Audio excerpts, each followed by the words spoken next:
Hello to Sonia Choquette, who's with us today. And we're going to be talking about her new book, which is called Waking Up in Paris. And I really enjoyed reading the book, Sonia. And it was a lot of adventures, a lot of fun to read. It was a wild ride. It certainly sounds it. Unfortunately, the reasons why you found yourself in Paris were not so much fun.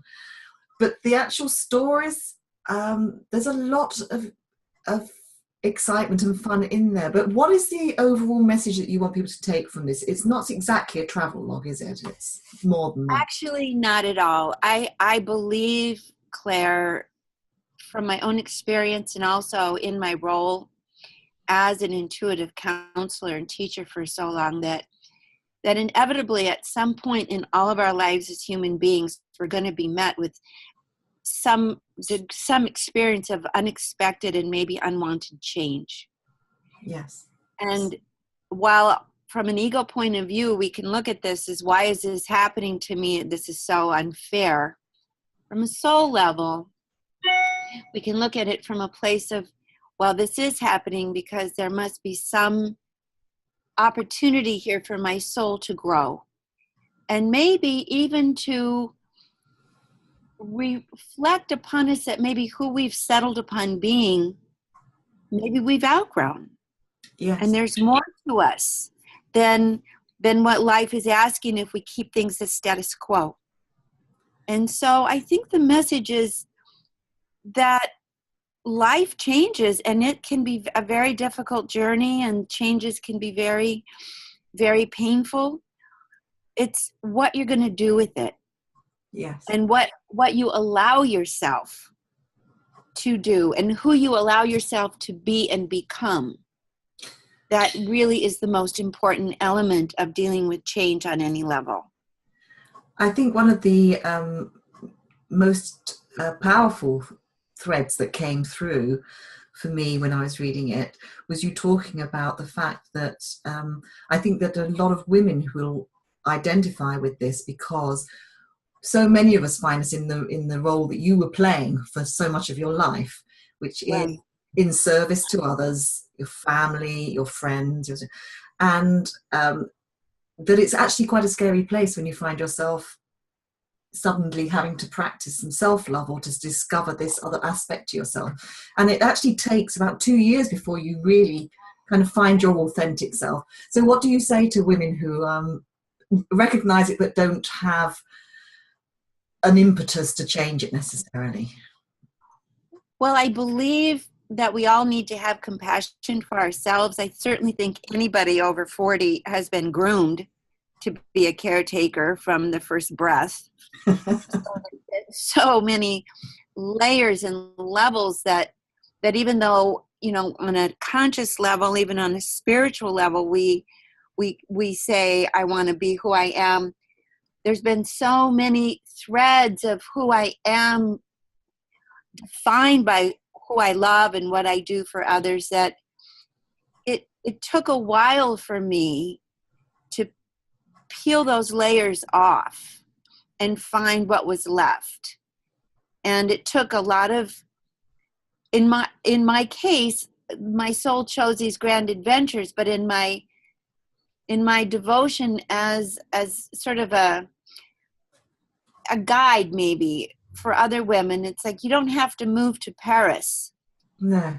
But you do, but I encourage you to give yourselves an opportunity to move to a more authentic place within. And that would be facilitated by allowing yourself to let go of the structures and the attachments that you've created that may end up becoming a prison and boxing you in. I had a teacher once say, never assume you know anyone, including yourself. And I just love that. Yeah. So I'd say to women, because I really think especially this is a book for women, and especially with the Me Too movement of like, okay, I'm not going to be victimized, but where am I holding myself back from being truly free? And it's more than a thought, more than an idea. It's a process. Yeah. and a sloppy one. It's so let's be realistic about it. Let's not pressure ourselves to perform our transformations as neatly as every other thing we've been pressured to do. Let's let them be sloppy. Let's let them be what they are. I think it's brave of you, especially as a spiritual leader. Sure, I may have just ruined my career. I don't think so. Actually, knowing that the people we look up to and the people who advise us are also as flawed and as vulnerable as the rest of us is very empowering, I think. Well, I do know my peers, and I do know who's in the spiritual realm as teachers, and I know them as not having any less challenges than I have had. No. When the curtain's pulled back. I think that I've just always lived my life pretty transparently, yeah. as part of who I am. So this felt right to share because it was the truth. Well, that's one of the things that comes through, that this is not an instant fix. Just by taking the courageous step of moving, you're not instantly there. And there are funny things in the book. I mean, I think, without giving too much away, the incident with the haircut, the haircut, and the eyebrows. Even the eyebrows. And I think that's part of just, I'm still a woman. Yes. And I still want to be a beautiful woman for me, but it was all kind of melted down.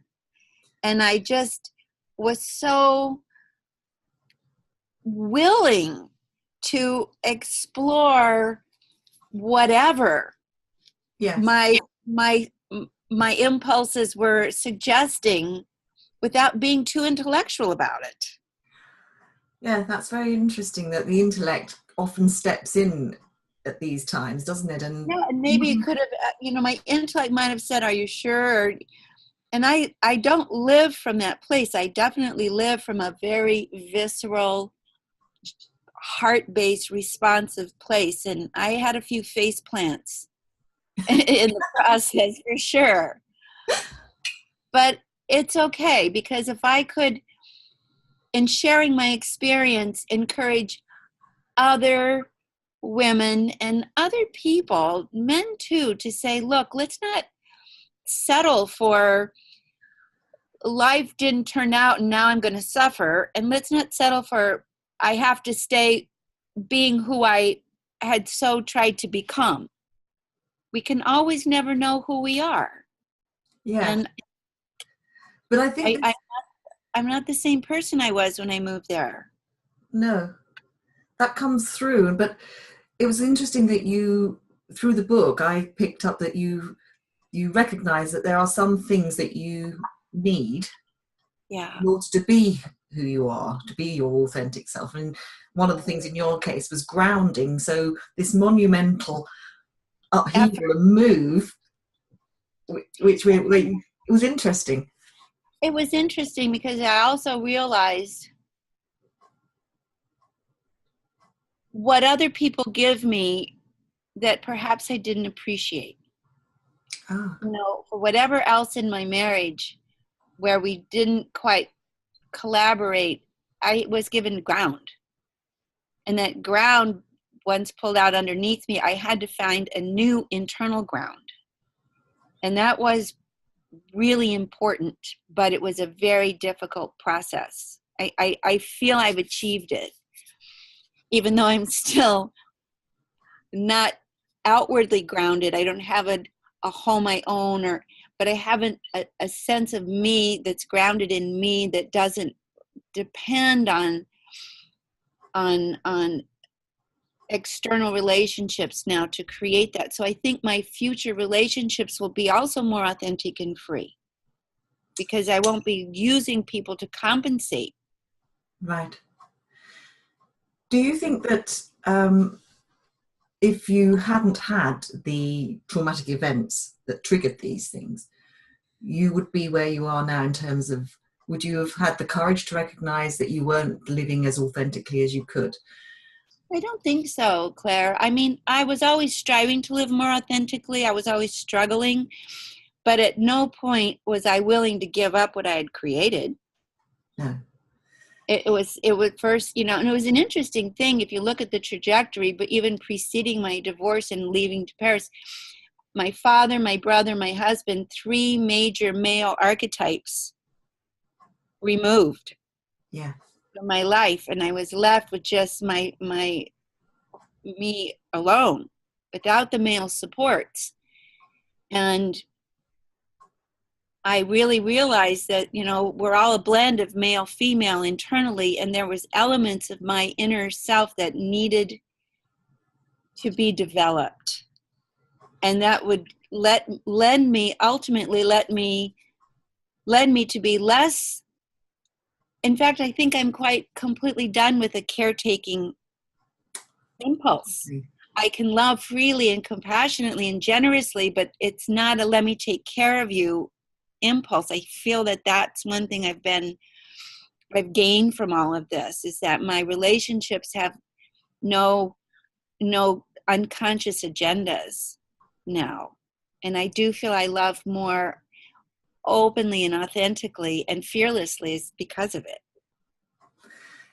And the fact that the strong male role models in your life were all removed, the 3 major ones, you've obviously had to tap into elements of yourself that perhaps you didn't tend to rely on before, because we all have, as you say, masculine and feminine inners. But perhaps our empaths and people who are intuitive, we tend to rely very much on our feminine elements more. I really relied on my feminine elements through my whole life. It was my masculine elements I had to develop. Yes. And this has been forced on you almost, hasn't it? It definitely was a soul appointment, for sure. Yeah. So that I could be grounded and strong and decisive and take care of myself in a way that I was so good at doing for others. Yes. So I had to learn it. I'm grateful.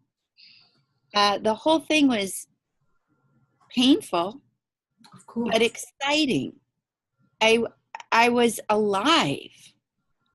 The one thing I'll say about making this move that I love the most, in spite of all the trauma, I wasn't in my head. I couldn't afford to be. I had to be absolutely present every day and every moment, in the moment. Yeah. Unlike ever in my life. That's quite liberating, isn't it?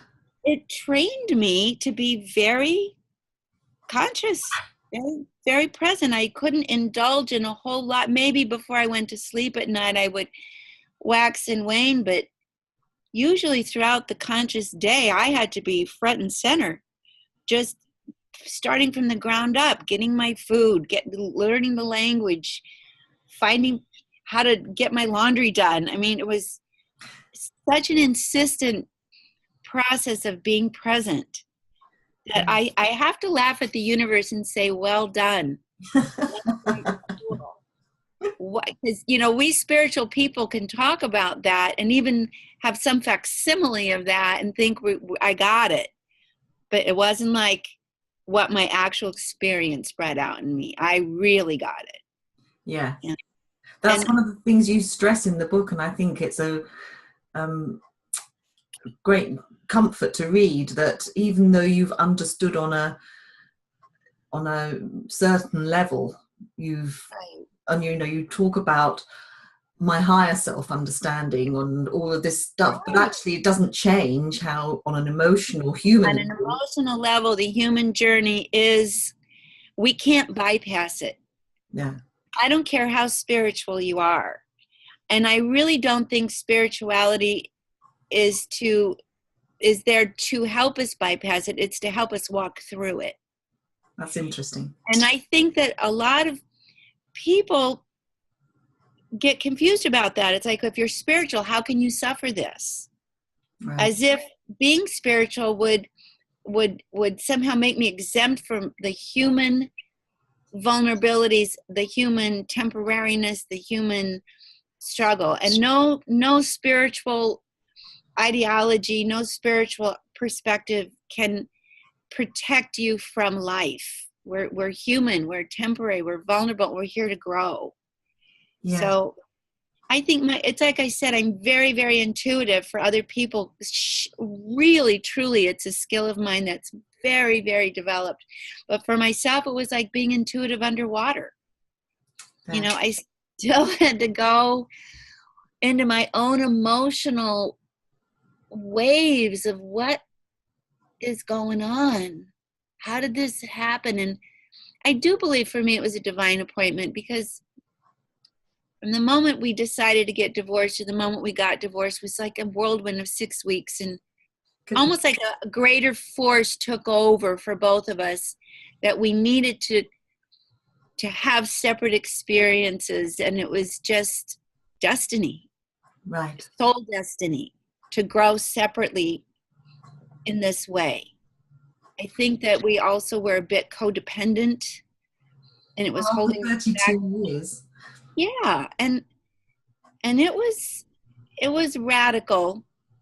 I would have never consciously chosen it. No. My soul chose it. That's hard to recognize, isn't it? That what our soul chooses for us is not always the easiest path. Exactly. The other thing that I had to fight, and I think I did, because of my spirituality and because of my deep spiritual convictions and training, is not to be a victim. Yes. I was able to feel my feelings without feeling like this was unfair and unfortunate, and why did this happen to me? And I'm proud of myself for that, because boy, it was tempting. I'm sure. I mean, what do you say to people who feel when things go wrong, but I've led a good life, I've led a spiritual life, I've followed the teachings, I'm on the way to enlightenment, so why me? What do you say? I definitely say you have to reframe it as that we don't get rewarded for being good boys and girls, as much as we have to remember our souls came to learn certain things. And maybe non-attachment and surrender and letting go and unconditional love and forgiveness, that those are our big lessons, are all part of that. And they come in this form. Yes. So it's not a failure. I definitely am expecting people to look at me and they read this and go, what a failure. Because it would be easy, but it's not a failure to say, look, I'm here to live life full face on, 100%, even if it is horrendously painful, it's truthful. And Yeah. I'll go for truth as my reward, authenticity versus comfort and security. It is very truthful, and you do lay yourself bare.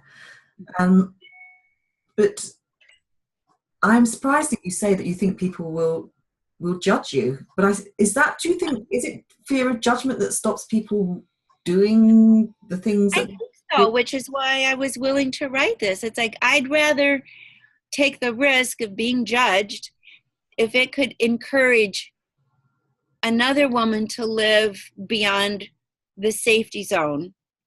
And I read for people, Claire, I read for women all the time who have just succumbed Yes. to lives that have that lack.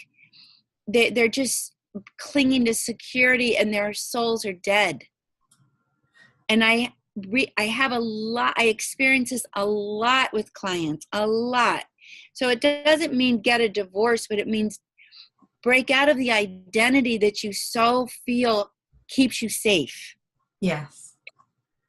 If it's not feeling clear and liberated inside, then find the courage to push those boundaries. Because it's very hard, though, if you don't have if you don't have the label of mother, or the label of wife, or the label of job title that means something to you. You're right. I lost my identity. Yes. That was the And that's scariest what I thing. didn't expect. I just did not expect that. Yeah. I didn't realize I had that identity. Right. Until it was gone. Then I was like, whoa, who am I now? Plus, I do think culturally there's a lot of pressure. I even had one friend say to me, well, there's other women who are manless in the world. You can, you'll be okay. And so there's a whole cultural undertone as well Yeah. that says, your identity is who you're with instead of who you are. So I just decided on the soul level, apparently, that these were the lessons I was going to dive into. Yeah. Well, you certainly dived in with complete abandon. But in a sense, Paris, and it makes a great story. It's very entertaining as well. But in a sense, it doesn't have to be Paris, does it? It could. No, it doesn't, which is how I ended the book. It's like, no, it doesn't matter. It has to be an internal liberation. Yeah.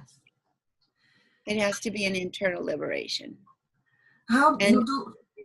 Sorry. I feel like if we could just say, I'm not going to be defined by the choices I made 20 years ago or 30 years ago or even 10 years ago. I'm going to be defined by who I am today. It's a really important message. Yeah. And does that help that you have daughters? Do you want to? Absolutely. Certainly it helps that I had the daughters I do have. Yes. Because they helped me and they were in it with me, but they didn't coddle me. Right. They pushed me, because they looked to me to be an example too. And they were my friends. They were my witnesses, my mirrors, my true serum. Plus our whole family broke apart. So they too had their loss of the family identity. It was not just me. That is something that occurred to me because it's very courageous, the book, because you do show yourself in the raw. But for your daughters as well, their parents' lives are being lived out in the public domain. Were they okay about this? Were they happy for you to write this? No, I think that it's how I live anyway. Right. When I teach in my classes, when I'm with my students, I'm very authentic and I've always been very transparent. I've never put on a facade. Right. So they know me and my students know me to be this person who would write this kind of book. Right. So, and I feel like it's not embarrassing to be honest. No. That's good. So I'd rather say, if I can be honest, then maybe you can be honest. Maybe we can all be honest and then live a little bit less stressful. It's a very good lesson in life, isn't it? Yeah. So it is what it is. And I feel good about it because I feel that it might give other people permission to not, especially as you get older, start just living in fear. Yeah. Live to the edges to the end. Live to the edges to the end. What a fabulous message for everyone. Well, I'm glad you liked the book. I really liked it, and I'm a great Francophile, so lots of it I really enjoyed. Lots of it I recognise, having studied there. So, hey, it is like I said, Paris was my tough love teacher. But yeah, you could have picked a tougher place than Paris, I think. Isn't it true? But she insists on beauty inside and out. Yeah, that's very, very true. So, what's in store for you next, Sonia? I honestly don't know. I'm fabulous. Still in Paris, and I have no idea. I'm listening to my heart and the universe. I honestly have no idea. Well, that completely ties in with the ethos of the book. Yeah. Yeah. So, Waking Up in Paris by Sonia Choquette. It's what is the publication date? April 22nd. April 22nd. Okay, so it's out on April 22nd. It's a great read. And Sonia, thank you so much for sharing it with us and for sharing your time and talking to me today. Thank you so much, Claire. All my love. And to you.